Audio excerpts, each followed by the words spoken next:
قرآنا يتلى وباق ودائم إلى يوم القيامة. فتلقى آدم من ربه كلمات فتاب عليه إنه هو التواب الرحيم.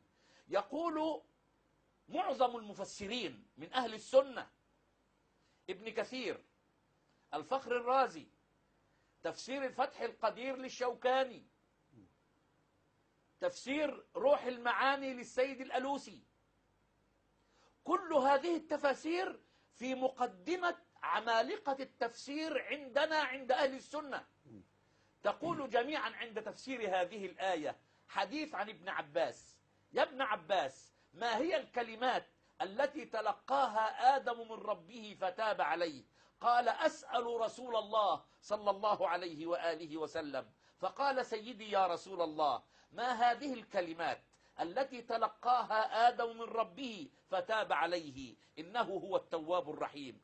قال: أشار الله له إلى وسيلته إلى ربه في ندمه وقبول توبته أن يقول: اللهم بحق محمد وعلي، ركز سعادتك معايا، اللهم بحق محمد وعلي وفاطمة والحسن والحسين إلا تبت علي، فتاب الله عليه وقال: يا آدم بهؤلاء توسل إلي إن كانت لك إلي حاجة.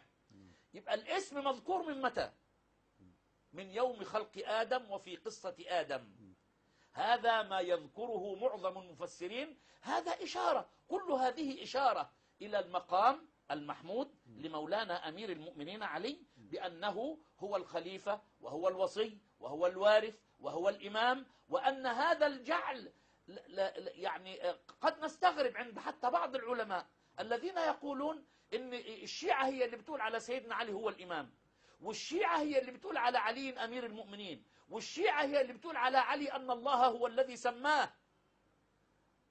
ليس للشيعة شرع ولا تشريع، إنما التشريع تشريع الله، ويبلغه رسول الله صلى الله عليه وآله لجميع الأمة، فلم يبلغ رسول الله لطائفة من طوائف الأمة هذا البلاغ ويترك هذا البلاغ، وإنما البلاغ لجميع أمته أمة الاستجابة. إنما هنا التعصب للباحث أو القارئ أو المتلقي يتعصب لطائفته أو يتعصب لمذهبه أو يتعصب لرأي إمامه. يوم ندعو كل أناس بإمامهم، نسأل الله تبارك وتعالى أن يدعونا بإمامنا أمير المؤمنين علي، وأن يدعونا بإمامنا مولانا الإمام الحسين عليهم السلام، وصلى الله عليهم وعلى جدهم أجمعين.